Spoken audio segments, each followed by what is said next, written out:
First, be a man.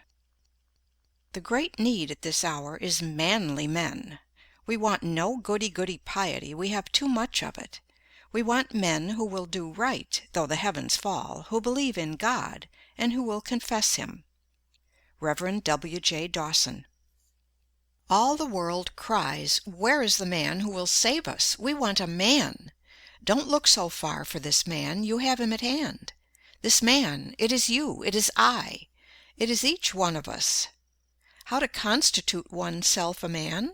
Nothing harder if one knows not how to will it, nothing easier if one wills it. Alexander Dumas. "I thank God I am a Baptist," said a little short doctor of divinity, as he mounted a step at a convention. "Louder, louder!" shouted a man in the audience. "We can't hear." "Get up higher," said another. "I can't," replied the doctor. "To be a Baptist is as high as one can get." But there is something higher than being a Baptist, and that is being a man. Rousseau says, "According to the order of nature, men being equal, their common vocation is the profession of humanity, and whoever is well educated to discharge the duty of a man cannot be badly prepared to fill any of those offices that have a relation to him. It matters little to me whether my pupil be designed for the army, the pulpit, or the bar. To live is the profession I would teach him. When I have done with him, it is true he will be neither a soldier, a lawyer, nor a divine. Let him first be a man. Fortune may remove him from one rank to another, as she pleases, he will always be found in his place." "First of all," replied the boy James A. Garfield, when asked what he meant to be, "I must make myself a man. If I do not succeed in that, I can succeed in nothing." "Hear me, O men!" cried Diogenes in the marketplace at Athens. And when a crowd collected around him, he said scornfully, "I called for men, not pygmies." One great need of the world today is for men and women who are good animals. To endure the strain of our concentrated civilization, the coming man and woman must have an excess of animal spirits. They must have a robustness of health. Mere absence of disease is not health. It is the overflowing fountain, not the one half full, that gives life and beauty to the valley below. Only he is healthy who exults in mere animal existence, whose very life is a luxury, who feels a bounding pulse throughout his body, who feels life in every limb, as dogs do when scouring over the field, or as boys do when gliding over fields of ice. Dispense with the doctor by being temperate, the lawyer by keeping out of debt, the demagogue by voting for honest men, and poverty by being industrious. "Nephew," said Sir Godfrey Kneller, the artist, to a Guinea slave trader, who entered the room where his uncle was talking with Alexander Pope, "you have the honor of seeing the two greatest men in the world." "I don't know how great men you may be," said the Guinea man, as he looked contemptuously upon their diminutive physical proportions, "but I don't like your looks. I have often bought a much better man than either of you, all muscles and bones, for 10 guineas. A man is never so happy as when he suffices to himself, and can walk without crutches or a guide. Said Jean Paul Richter, "I have made as much out of myself as could be made of the stuff, and no man should require more."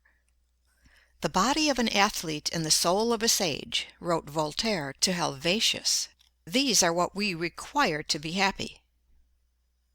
Although millions are out of employment in the United States, how difficult it is to find a thorough, reliable, self-dependent, industrious man or woman, young or old, for any position, whether as a domestic servant, an office boy, a teacher, a brakeman, a conductor, an engineer, a clerk, a bookkeeper, or whatever we may want. It is almost impossible to find a really competent person in any department, and oftentimes we have to make many trials before we can get a position fairly well filled. It is a superficial age. Very few prepare for their work. Of thousands of young women trying to get a living at typewriting, many are so ignorant, so deficient in the common rudiments even, that they spell badly, use bad grammar, and know scarcely anything of punctuation. In fact, they murder the English language. They can copy, parrot-like, and that is about all. The same superficiality is found in nearly all kinds of business. It is next to impossible to get a first-class mechanic. He has not learned his trade, he has picked it up, and botches everything he touches, spoiling good material and wasting valuable time.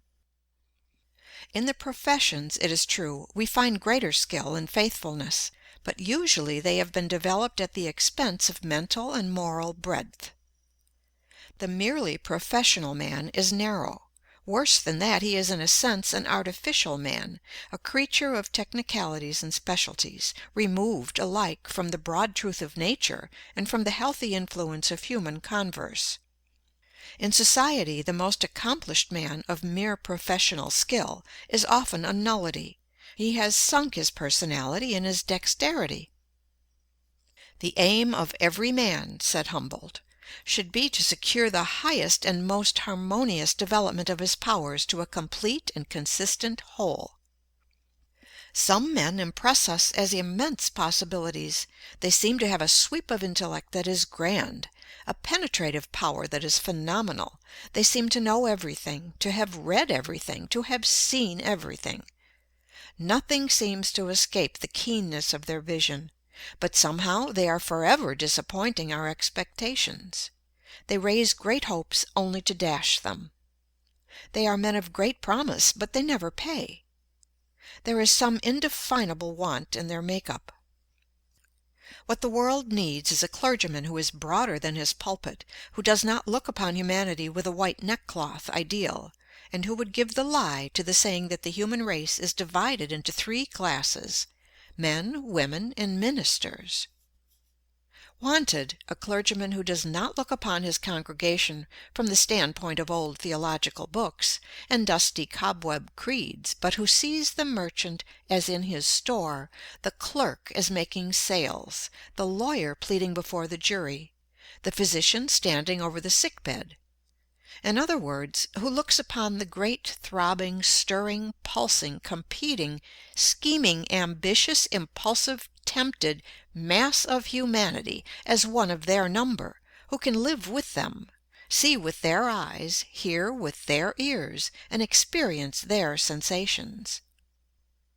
The world has a standing advertisement over the door of every profession, every occupation, every calling: "Wanted, a man." Wanted, a lawyer who has not become the victim of his specialty, a mere walking bundle of precedents. Wanted, a shopkeeper who does not discuss markets wherever he goes. A man should be so much larger than his calling, so broad and symmetrical in his culture, that he would not talk shop in society, that no one would suspect how he gets his living. Nothing is more apparent in this age of specialties than the dwarfing, crippling, mutilating influence of occupations or professions.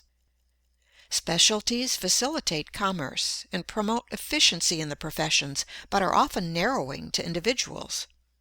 The spirit of the age tends to doom the lawyer to a narrow life of practice, the business man to a mere money-making career. Think of a man, the grandest of God's creations, spending his lifetime standing beside a machine for making screws. There is nothing to call out his individuality, his ingenuity, his powers of balancing, judging, deciding. He stands there year after year until he seems but a piece of mechanism. His powers, from lack of use, dwindle to mediocrity, to inferiority, until finally he becomes a mere part of the machine he tends. Wanted, a man who will not lose his individuality in a crowd, a man who has the courage of his convictions, who is not afraid to say "no," though all the world say "yes." Wanted, a man who, though he is dominated by a mighty purpose, will not permit one great faculty to dwarf, cripple, warp, or mutilate his manhood, who will not allow the overdevelopment of one faculty to stunt or paralyze his other faculties. Wanted, a man who is larger than his calling, who considers it a low estimate of his occupation to value it merely as a means of getting a living. Wanted, a man who sees self-development, education and culture, discipline and drill, character and manhood in his occupation. As nature tries every way to induce us to obey her laws by rewarding their observance with health, pleasure and happiness, and punishes their violation by pain and disease, so she resorts to every means to induce us to expand and develop the great possibilities she has implanted within us. She nerves us to the struggle beneath which all great blessings are buried, and beguiles the tedious marches by holding up before us glittering prizes which we may almost touch, but never quite possess.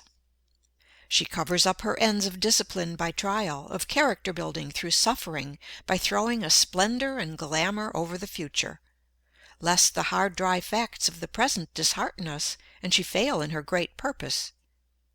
How else could nature call the youth away from all the charms that hang around young life, but by presenting to his imagination pictures of future bliss and greatness, which will haunt his dreams until he resolves to make them real?